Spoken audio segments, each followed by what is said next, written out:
Сайн байцгаана үзэгчтэй. Сар шиндээ амар мэнд сайхан шинэлхүү. Mongolian Economist хүлээн дэргэдэх Economy студийн уран бүтээлчдийн ээлжид нэвтрүүлэг эхлэж байна. За бид энэ удаагийнхаа дугаартаа өнгөрч байгаа сар шинээр та бид хэр их хэмжээний мөнгөөр хэрхэн баярлсан юм бэ гэдгийг тоо баримтаар үзүүлэхээр бэлтгэлээ. Эрт дээр үеэс монголчууд байгаль их дэлхийтэйгээ харилцсан, байгалийн өнгө аясыг даган нүүдлэж, мал аж ахуйг голдуу эрхлэн малынхаа үр шимээр амьдарсаар ирсэн. Цагаан сар гих баяраа илбэг дэлбэг өнгөтэй өөдрөг сайн сайхан бүхнийг бэлгшэн муу мухай зүйлсийг эцэс төгсгөл болгон цээрлэж намар мал тарган цагаан идэ илбэг дэлбэг үед цагаан идэний баяр гэж тэмдэглэдэг байчээ. Харин 1206 онд Чингис хаан их Монгол улсыг байгуулад цагаан сарыг хаврын ихэнх сард мал төллөж идэ цагаа өвс ногоо дэлгэрч байх үеэр тэмдэглэвэл зохилтой гэж зарлиг болгожээ. За үүнээс хойш цагийн аясыг даган жилийн өнгийг Монгол зурлагаар од гаригсын байршил сарны тооллоор тоолон одоогийн бидний мөрдөж байгаа тооллоор хаврын ихэнх сарын шинийн нэгнээс эхлэн тэмдэглэдэг болсон уламжлалтай юм а. Цагаан сарын баярын гол утга учир бол ах дүүсээ амар мэндэ эрэлцэж ураг төрөл хамаатан саднаа мэдлцгийн тулд нэг нэгнийхээрээ заавал очиж золгон мэдчилдэг уламжлал яссан шилтэй. За үүнд нь цагаан сарын баярын гол утга учир оршиж байгаа юм. Та бид өнгөрсөн хугацаанд мөн адил цаг Ахмад наснуудаараа очиж золгож амар мэндэ эрэлцэж баярлсан билээ. Цагаан сарын тухай түүхэн сурвалжид өгүүлэхдээ бүх хүн цагаан сараар цагаан зүсмийн мориунаж, цагаан бүсөөр хувцас хийж өмсөх, бие биедээ цагаан хадаг өргөж, цагаан идэ зоогол догно. Хин нэгэндээ хэрэгүү цагаан сэтгэлээр явж байя гэсэн эв найрын бэлэгдэл байжээ гэсэн байдаг. Алгаа дэлгэн гэдэг нь надад зэр зэвсэг алгаа, миний сэтгэлийн өнгө энэ гэсэн утгыг илэрхийлдэг байжээ. Харин Марко Пологийн зохиолд эмээл хүндэрвээс тогсон моринд дарш болно. Эрхэм хүндэрвээс хүмүүний сэтгэлд осол болно. Янз хитрвээс ядууд ордост зүтгүүр болно. Хожмын үр сад эрхэмдээ ирэмшин осол цалгаа явнаа. Тиймээс цагаан сарын баярыг энгийн даруй болго гэж айлцсан баримт байдаг байна. Харин цагаан сарын баяр жилээс жилд өргөжин тэлж байна. За ингэхдээ эцэг өвгдийн үлдээсэн ёс заншлаар биш идэж уух, золгон мэдчлэх, гар цайлгах үйлстэй зарцуулах мөнгөнийхөө тоогоор хүрээгээ өргөжүүлсээр байна. Одоо өнөөдрөөс ихтэй тэтгэвэр мөнгө аваад тэгээд одоо манайхад одоо нэг 100-аад хүн ирнэ. Тэгээд тэрнийхээ хэмжээгээр одоо тэгээд 5-600 мянган төгрөг зарцсан таа. Бэлэгсэлгээ одоо тэгээд уламжаараа дэлгүүр хоршоноос арга чанартай юм авчихгүй одоо бас Монгол хүн хоёрын хооронд ургахаа амьсар шатаа яах юм бэ тийм ээ. Бидний бас нэр суусаж ажил хөдөлмөр хийжсэн одоо үр шим байгаа учраас нэг хүний гараг жоохон өөттэй өнгөтэй юмар сайлгачихвол гэж явж байна. Тэгээд өөттэй өнгөтэй юмнууд маань арай илүү үнэтэй байгаа шүү дээ. Тийм. Гэхдээ яах вэ? Тэгээд одоо бөөний үнмээр ярьж байгаа тэгээд зарим нь овоо өгсгөл юм. Ааха. Та сая захаас ер нь юу худалдаж авав? Үн ханш нь хэр өсч? За одоо яг нэг ойр зургийг галдгооны хэрэгэл аяг шаасан мазанга 20-30 мянган цаасны юм аваад явж байна. Үнэ нь ямар вэ? Тий. Үнэ одоо яг тэр аяг маяг одоо дээд тал нь 1500, 1200, тэгээд доод тал нь 600 тийм ирхүүл байна. Үгүй бас нийлээ нэмэгдсэн байна. Одоо энэ гурван өнгө альчурх чинь одоо 700, 500, 600, 700, 800-аар авдагаас 1200 төгрөг болсон байна. 400-аад төгрөг нэмэгдсэн байна. Ер нь би хэр их одоо төгрөгөнд бэлэгсэлт авж ийн та? Яг аваалах уг нэг тэтгэврээ хитэн зээлээр нь аваад яваад байх юм. Та хэдэн сарын зээл авав? 4 сарын зээл авсан. Үнэн тэгээ 5 сар хүртэл авцсан. Тэгэл нөгөөх нь юмнууд авч байгаа юмнууд нь тийм юу болохоор тэгээд хүрэлцэхгүй юм байна шүү дээ. Бас нөө тэтгэврийн болохоор аминдаа яах хямдхан ахгүй. Тэгээ хямдхан бас тааруугийн хүүхдүүдийн би ч ямар мэддэг шүү дээ. Тэгэл явчихна. Гайгүй сайхан болзаач юм. Ааха. Тэгээд зах дээр юм болгонд байгаа юм байна. За. Юу аав? Янз бүрийн юм л хүүхдүүдэд өгөх юмнууд авлаа. Үн ханшин ер нь ямар хөө санагдаж байна танд? Яг жоохон нэмэгдсэн гэж байгаа гэхдээ арай гайгүй шиг л. Чин боломжоор болцоогоор тэгээ хийж лээ. За. Та бэлэгсэлтэй авахгүй сонирхож явах тийм ээ. Үн ханшин ер нь ямар байна? Ер нь зарим нь гайгүй байна. Зарим нь ер нь тийм үнэтэй байна дөө. За, өнгөрсөн жилтэй харьцуулбал хямдрааг байна уу? Хямдрааг байна. Ер нь үнэтэй болсон байна тий. Хатан чинь гайгүй байсан. Эндээс бол доор хаяа нэг 500 мянгаар бол нэмэгдсэн байна. Та ер нь яг цаан сарын бэлгээндээ хэд орчим төгрөг зарцуулахаар байна? Одоо энэ жилийн байдлаар бол тэр мэдээлэл юм зарцуулахаар би ч нэг олон хүүхдтэй ач зээтэй тий. Тэгээд ер нь дор хаяад баг нэг бэлтгэний юмд л ихэд баг нэг 7-800 мянган цаас бол бэлэг олохоор л байна. Одооны байдлаар 500-600 мянган цаас доотлон л орох бах та. Тэгжэл зарцуул биш тэдний улсч. Тэгээд сая төхөөл өвчтэй. Та хөдөөнөөс орж ирж наран толс бэлэг билж байгаа юм уу? Тий. Төв аймгийн сумаас орж ирж бэлгээ билж. Өнгөрсөн жил бас бэлгээ эндээс цуглуулсан. Харьцуулбал үнэн ямар хөө байна? Жохон илүү юм удаа л гэж л бодож явдаг шүү дээ тий. Баянган зах зээлээр явдаг болохоор сайн мэдэхгүй л юм. Жохон илүү дүүл юм байна гэж л бод. Юуны үн жохон өссөн юм байна гэж л бодоод байгаа. Тэр хөдөөвөр ер нь цагаалга хэр өргөн болж байна. Гарын бэлэг бас хотынхонтой адилхан болчихсон уу? Ер нь өргөн л болдог шүү дээ хөдөөвөр ер нь тий. Ер нь л өргөн талдаа л болдог юм да. Их л өргөн болдог шүү. Хотоос илүү л өргөн болно доо. Тийм үү. Тий. Жишээлбэл танаад одоо сар шинээр шиний 1 2 3 гэх хичнээн хүн ирэх үү? Анаагаас одоо нэг дор хаяад 100 хүн ирэх үйл гэдэг тий. Тий. Бүгд нь гар цайлах уу? Тий, ах дүү мөгөөл тийм улсууд ирж илээ.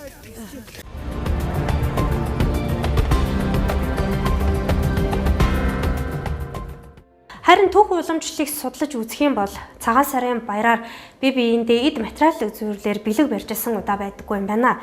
Харин ахмад наснуудаа хүндэтгэж тэднийхээ амар мэндийг ирж ирсэн зочдоо юу байгаагаараа дайлж цайлдаг уламжлалтай. Харин бага насны хүүхэд айлд зочлон ирвэл түүний гарыг цайлгахдаа ааруул, боов, цагаан идэ, чихэр гэх мэтчлийн зүйлийг өгдөг байсан байна. 1950-аас 1960-ад оны үед бараа бүтээгдэхүүн ховордоод эхэлсэн үеэс л монголчуудын дунд бэлэг дамжуулах тэр соёл их дэлгэрсэн байдаг. Түүнээс бараагаар бие биендээ бэлэг барьж байсан удаагүй. Бараа өгөхгүй байлаа гэд уламжлалаа огт алдчихгүй. Тиймээс бараагаар бэлэг барьдгийг болох нь зүйтэй гэж үзэх хэрэгдэж олон байсаар байдаг. Эд материалыг бэлэг өгөхгүй байя гэж цагаан сараар урайлаг гаргалаач. За айлт хүн орж ирж байхад гарын цайлахгүй гаргана гэж юу байх вэ гэж хэлсээр хагаад багаар бэлэг цуглуулсаар Монголын нэг айлын бэлгэнд зориулах мөнгө дунджаар 250 мянган төгрөг гараа авчихдаг байна.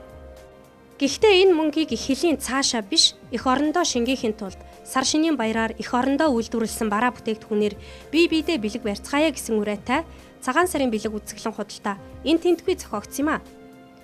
Цагаан сар хүртэл үргэлжилсэн эдгээр худалдаанд 1000 гаруй аж ахуй нэгж иргэд оролцож ноос ноолуур, арьс ширэн бүтээгдэхүүн, модон идэл, гоо сайхан, гоёл чимэглэлийн бүтээгдэхүүн худалдаалсан юм.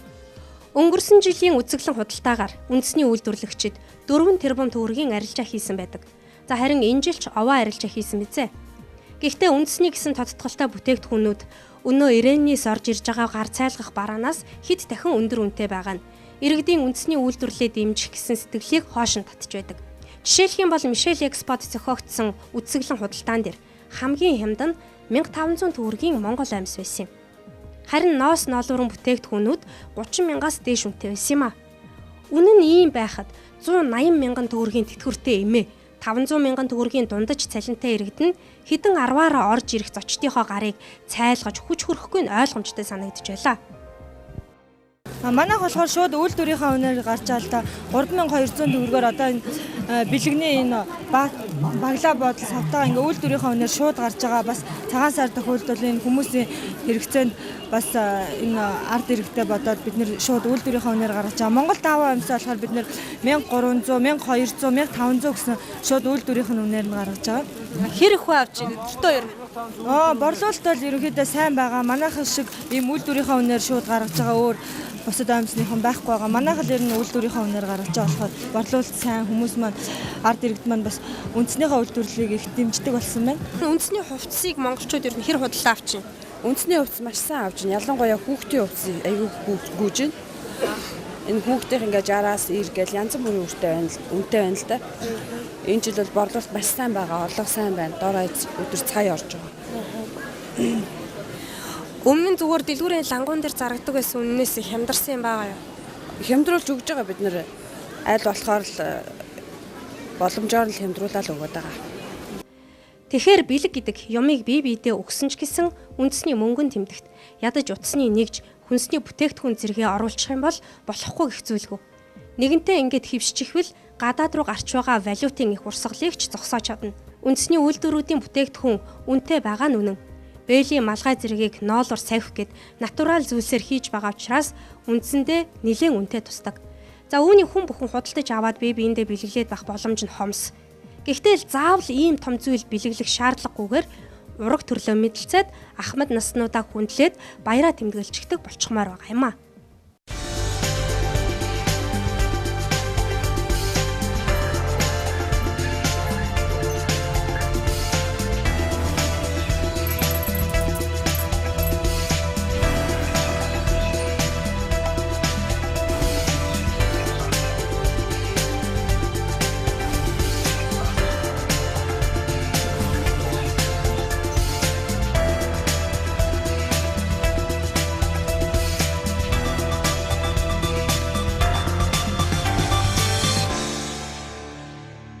Монголчууд сар шинийн баяраа угтаж, хашаа хороогоо цэвэрлэж, эвдэрсэн малын хашаагаа засаж сэлбдэг байсан уламжлалтай.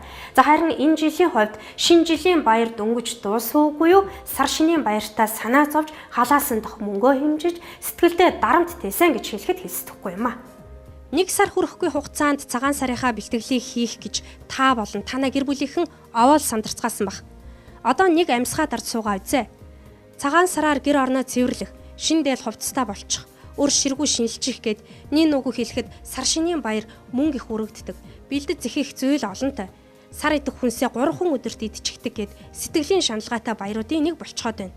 Цагаан сартаа монголчууд бор болон цагаан гэсэн 2 янзын идэ иддэг байжээ.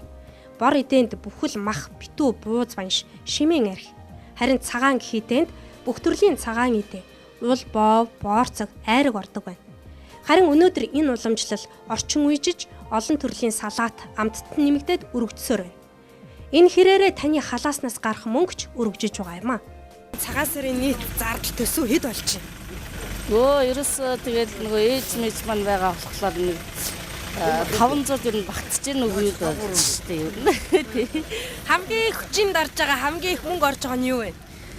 Ер нь тэгээд юу гэдэг штэ ерөнхийдөө л мах шүлгээд тэгээд ерөөсө тиймэрхүү хүнсний өмдөд их илүү их мөнгө орно гэхээс ерөнхий би тэр гарын бэлэг мэлэг болцоос салцсангүй гайгүй ш бас нэг хөдөөнийх шиг бас ингээд хүн амьтан цуваад байхгүй тэгээд нэг яг л ах дүүнэр тэгээд аял сахалтынхан тэгээд орж ирнэ гэхээс бэлэг сэлтэнд бол харьцангуй гайгүй байдгийг арх тарсандаа бас гайгүй байдгийг бас манайх бас харьцангуй арьс баг хэрэг байдаг. Яг тэгэл бууз юм дэл ууцсандаа тэгэл ерөнхийдөө явчихдаг юм байна. Би одоо сард 180 мянган цаас ингээ өнгөтэйгөө нийтээ 500 мянган цаас аваа. Хүрхгүй л байна. Яг тэгээд төрүүчийнхаа мөнгнөөс ууц мууц аваа. Тэгээд амтын ах дүүнэр бас өөнөр маань бас аваа хэдэн төгрөг өгсөн. Тэгээд болгох тулд ингээд зүтгэж штэ тий. Жилийн жилд ганц болдог баяр ёслоо бас хоосон хүний гар зайлшгүй гаргана гэж бас муухай. Тийм учраас шатлахаа ирээд болгоод гаргая. Тийм ээ. Тэгжил бодож байна. Энэ ард түмнийг харж байгаа засаг төр алга байна ерөөсөө тий.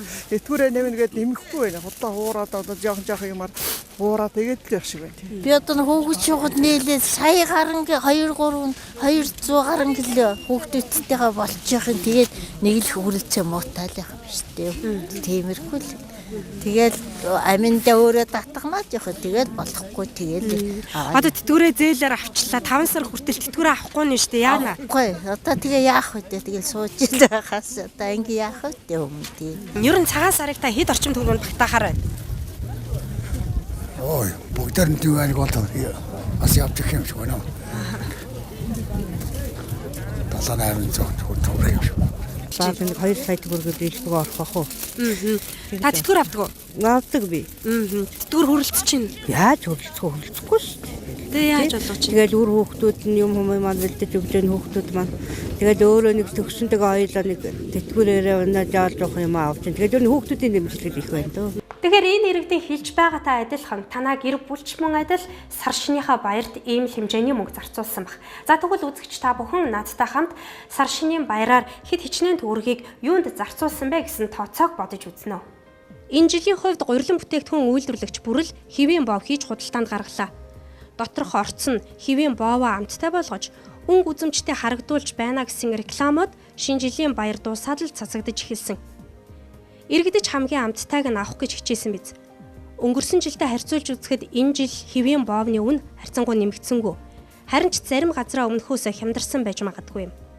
Айл өрхүүдийн хамгийн худалдан авч хэрэгэлдэг Сумангүн, Талах Чихэр, Өгөөж, Бамбууш гэх компанийн хэвийн бов нэг ширхэг нь 2200-аас 2600 төгрөгийн хооронд хэлбэлцэж байлаа. Жирийн үедээ 1000-1500 төгрөгийн үнэтэй байх хэвийн бов цагаан сар дөхөхөөр 2000 гараад явчихдаг. Сонирхолтой жил бүрэл энэ байдалд автагдсаар байна. Тэглээгээд хинч 2000 гаруй төгрөгийн хэвийн бов авахгүй гэхгүй. Хамгийн багаар бодоход Монголын нийт 730 мянга гаруй өрх 21 ширхэг боовоор эдээ заслаа гэж тооцоо хий. Нэг боовны үнэ нь дунджаар 2200-аас 2500 төгрөг байсан. 730 мянган өрхөд нийтдээ 150 сая боов хэрэгтэй болж байна. Үржүүлээд үзвэл бараг 34 тэрбум шахуу төгрөг болж байгаа юм. Дээр нь Сур Евен энтергээд бас 4 тэрбум гаруй төгрөг илбэг орж байна. Тавгийн эдээндээ чамлан тооцоход 15 тэрбум төгрөг энүүхэнд гарсан. За дараагийн тооцоо хийх зүйл бол тарган сайхан ууц. Сар шинийн баярын ширээний чимэг болсон зүйл бол яхаа аргагүй ууц. За ууцыг хамгийн хямдханаар худалдаж авах боломжтой газар Улаанбаатарын хэмжээнд хүчин шонхоор зах байгаа. За бид одоо яг хүчин шонхоор зах дээр ууц одоо ямар үнээр худалдаалагдж байгаа юм бэ гэдгийг сонирхож ирсэн юм аа. За энд хамгийн хямдхан ууц нь за 130-аас за хамгийн том буюу хамгийн их хилтэй байгаа ууц нь 450 мянга хүртлээ одоо зарагдаж байсан гэдгийг бол худалдаачид хэлж байгаа юм. За өнгөрсөн жилтэй харин харьцуулж үзэх юм бол харьцангуй махны үн, ууцны үн өнгөрсөн жилээс бага одоо байна гэдгийг хэлж байна. Харин худалдаж авч байгаа эргээд ууцны үн ханшийн талаар ямар бодолтой байгааг бид асуусан юм аа. 118-аар авлаа. За ханш ер нь ямар хуваа та явж үзүү? Гайгүй шүү дээ. 530 орчим. Тэ хэлэн шүү дээ. Тий гайгүй өнөөдөр бол дөрөнд байгаа юм байна. Мах хямдсан байна. Хямдсан байна. Таны авсан ууц ер нь хэр дундаж уу том уу бага хавтар байна уу? Би ууц зүгээр мах чанжидх мах авч байгаа. За. Тий ууцаа бол авсан. Хэдэн төгрөгөөр авсан? Би 280 мянгаар авсан. 38 гэлтэй. Өнгөрсөн жилдээ харьцуулахад энэ жил ууц махны үн ямар байна? За тийм шүү ер нь. Тэгээ би нэг нотон тиймэрхүү юм авсан. Тэгээ 140-оос дээшээ тэгээд нэг 300 гараад л ах шүү дээ. Одоо л дөнгөж орж ирээд үзэж байна ер нь. Тий. Таны хувьд ер нь өнгөрсөн жилийн ууцны үнэтэй харьцуулбал өсч үү буурч уу? Ер нь баг адилхан шах байгаа юм шүү. Нэг фактор өссөн байгаа мó нодынхаас. Тэгээ нодын чинь гэхдээ бас энэ жил бас харьцангуй гайг байна. Нодын чинь бас яг цагаан сар тулгаад иднэр явахдаа бас нэлээд үнэтэй зарагдчихсан шүү дээ. Одоо бол нэг гайгүй нэг багах шиг ууцаад нэг 140 хавцаа бол авчихад юм шиг байна. Тий. Ер нь яг айлын ширээн дээр тавихад нэг айтайхан гэмээр ууц ер нь хэдтэй байна. Тиймэрхүү ууцаад 180 хавцаа байна. Тэгэл яг зөвөр нэг багшаархнууд ингээд 140. Та ер нь хэд төгрөнд багтаагаад нэг ууц авчий гэж бодож байна. Би одоо тэгэл нэг араар нэг 150-аас дээш тэгэл хараад зогсож байгаа.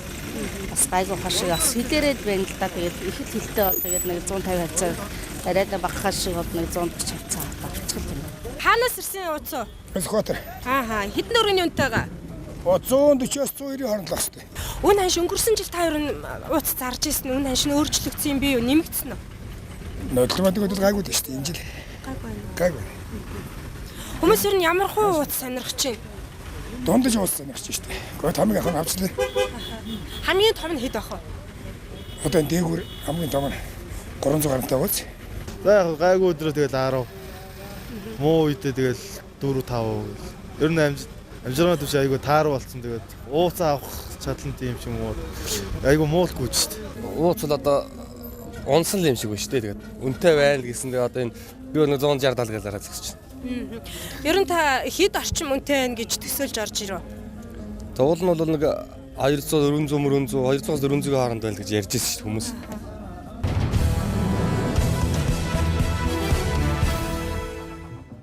Монгол улсад нийтдээ 730 гаруй мянган өрх байна гэсэн судалгаа байдаг. За энэ 730 мянган өрхийн 400 мянган сар шинийхээ баярын ширээнд ууц тавьсан гэж тооцоолж үзье. Нэг ууцны үн дунджаар 150-аас 450 мянган төгрөгийн үнэтэйгээр зарагдаж байсан. 400 мянган айл өрх энэхүү ууцыг 200 мянган төгрөгөөр дунджаар худалдаж авсан гэж жишиж үзэх юм бол ууцандаа зориулж Монголын айл өрхүүд 80 тэрбум төгрөгийг зарцуулсан байх юм. Мөн 150 мянган айл сар шинийн ширээндээ үхрийн өвчүү тавьсан гэж тооцоо хий. Нэг өвчүү 150 мянган төгрөгийн үнэтэй.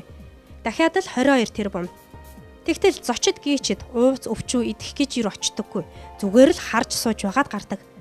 Ингиж ууц шүүс өвчүү тэргүүтнийг харж харуулж бахархахын тулд асар багаар бодоход 102 тэрбум төгрөгийг зарлагдсан тооцоо гарч байна. За энэ ч яхав. Дотоодын баялаг, мал сүрэг нь өсөж байна. Бидний мэдлийн юм гэж бодоод тайвширч болно. Эндээс үүдэн бодоход та бид цагаан сараар тавгаа чимэх гэж ширээгээ гоёх гэж 150 шахав тэрбум төгрөгийг зарцуулсан байх юм. Энэ ч яхав ирээний биш дотоодын арилжаа. Эх орны баялаг Монгол хүндээ өгсөндөө гэж уужирч болох юм аа. Одоогоос хэдхэн жилийн өмнө монголчууд сар шинийхээ баяраар тэгтлээ үндэсний хувцаараа гоёд байсан тохиолдол байдгүй. За харин жил ирэх тусам сар шинийн баяраар мөн баяр наадмуудаар үндэснийхээ хувцаар төлхөө гоёдог болжээ. За энэ бол яалтч байхгүй сэтгхүүн хувьд нэлээд том дэвшил гарч байгаагийн жишээ юм.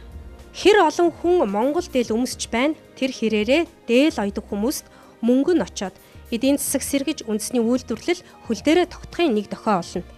Хамгийн боломжийн үнээр аятайхан бэлэн дээлтэй болох газар бол наран туулзах. Эндээс бас нэгэн тоцоог хамтдаа бодё. За сар шинийн баяраар монголчууд энгийн увс гэхээсээ илүүгээр үндэснийхээ хувцаар гоёхыг илүү хэрхэмэлдэг болсон. За сүүлийн жилүүдэд ч гэсэн манай монголчуудын дээл худалдаж авах хандлага ч нэлээд нэмэгдсэн гэж байна. За энэ жилийн хувьд бол өнгөрсөн жилийгээ бодох юм бол дээл худалдаа авах хүмүүсийн тоо нэмэгдсэн байна гэж хэлж байна. За тэр дундаа хамгийн их загвартай илүү гоёмсог байдлаар хийгдсэн дээлийг сонирхож байна гэж хэлж байна.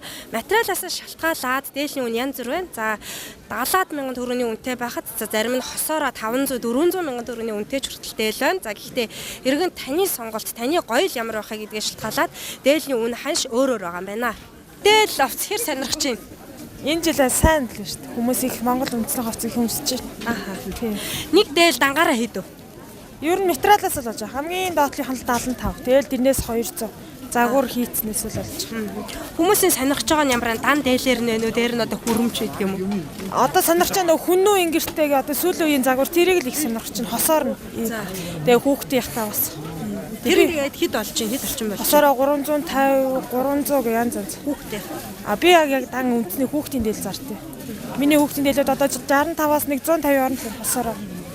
Тийм. Энэ жил их дээл өмсөж байгаа хүмүүс. Гоёлын дээл их өмсөж байна тий. Дээл одоо 65-аас 180 орнд л зарагдаж байгаа шүү дээ. Хүмүүс ер нь хэр ихтэй сонирхож чинь өнгөрсөн жилээс бол өнгөрсөн жилээ бодвол жоохон гайгүй тэгээ дээл бөшөөд өрнөний тэмтэл дээл гарцсан юм. Хамгийн их сонирхож байгаа загвар нь ер нь ямар вэ? Илүү их загварлагыг сонирхдаг болж үндэсний хаяг маягийн хүмүүс сонирхож байна уу? Загварлагыг л ер нь илүү их сонирхож. Ийм хүнөөцөх махтаа дээлнүүд. Ер нь илүү загварлагыг сонирхож. Энгийн дээл бол яг хөө тэгэл авчлаа. Гэхдээ илүү загварлагыг л сонирхож.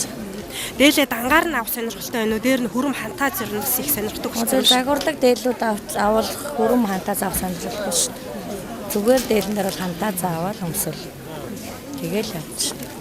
Худалдаж авч гинөө. Тий. За ямар дээл сонирхож явсан хэдэн төгрөгөөр авав? Нудрагтай дээл авах ёстой байсан. Тэгээ байхгүй гин одоо. Хийхгүй болсон. Тэгээ нудраггүй таарах дээл авлаа 140 мянган. 140 мянган яах юм? Ганц юунд өмсөх юм. Одоо дандаа юм өмсөж яаж болох вэ? Үн ханшийн та явж судалсан л ах ер нь дээл ямар үнэтэй вэ? За ер нь 100 гаруй байна да. Бүгд дээд тоног 300 гэж байна. 350 зэрэг гэж байна. Мөнгөнд авчтай. Тийм дээ. Тэгээ ер нь одоо яг би чинь 83 хүрч байгаа. Тэгээд одоо хүүхдүүд Монгол дээрийг нь зодох очих улсууд байна. Тэгээд ингэж байгаа юм. Цагаан сарыг тохиолдуулан шин дээл хувцас хийдэг болохоор торго дурдангийн үнч нэмэгддэг. Хөөрөг, булган малгай, аяг тавг, бэлгэнд өгч болох үс бүхэн үнд ордог. Гэтэл иргэд баяр болж байгаа болохоор үнэн нэмэгдээл биз гэж хүлээцтэй ханддаг. Уг нь ийм зүйл байж боломгүй мэт. Тиймээс ч энд шудраг өрсөлдөөн хэрэглэгчийн төлөө газар, хэрэглэгчийн эрх шийг хамгаалах төвөд ажилламаар байгаа юм а. Жил-жилийн цагаан сар улам л биелэгжүү болж эхэлж байна. За энэ хүү өргөжөж байгаа зарим хэсгийнх нь магнаг тэнэлгэж байгаач зарим нэгнийх нь үрчлээг нэмж байна. Гол төлөв магнаг үрчлээг нэмэгдэж байна гэж хэлж болох юм. За бүр цаашлах юм бол баян хүний бахархлын сар, хоосон хүний хохирлын сар гэсэн ч үг гарсан байх юм а.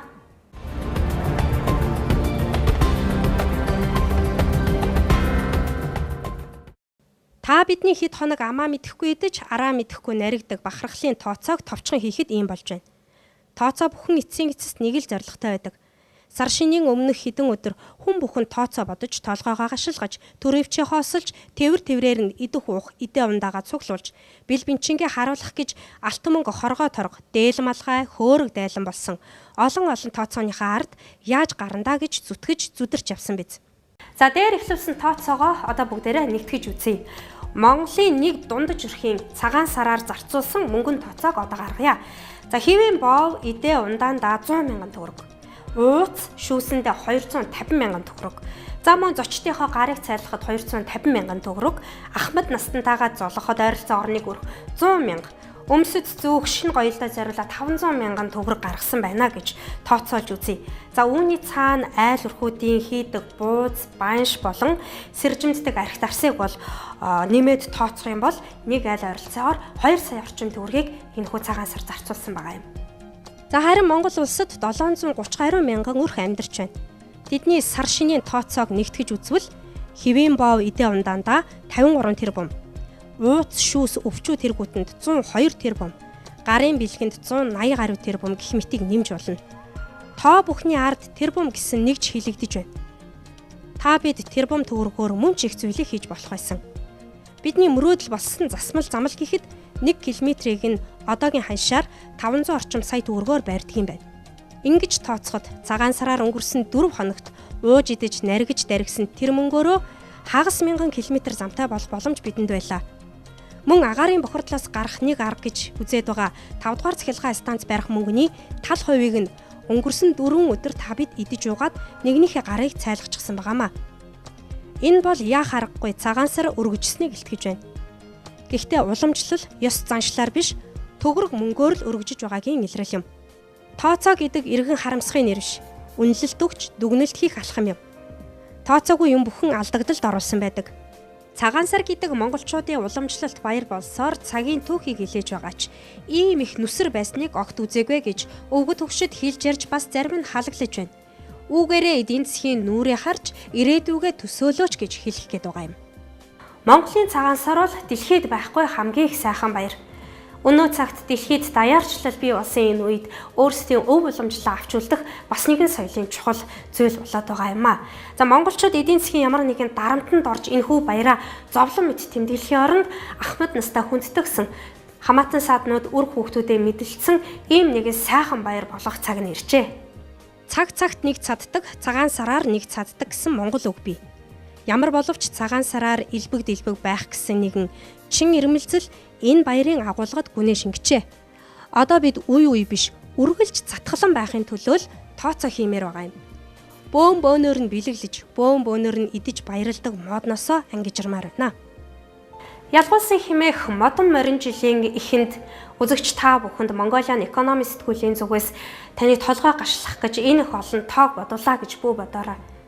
Монголын энэ их уламжлалт цагаан сарын баяраар сүүлийн жилүүдэд өргөжин тогтоод байгаа. Биелэгчүү, мөнгөчүү болсон энэ цагаан сарын хит их өрөөсгөл уламжлалыг эвдэхийн тулд за үүний тулд бид ямар их мөнгөөр хохирож байна вэ гэдгийг үзүүлэхийн тулд нэвтрүүлгээ бэлтгэсэн юм а. Эх 7 хоногт шинэ дугаараар иргэн уулзцгаая. Баярлалаа үзэгчд.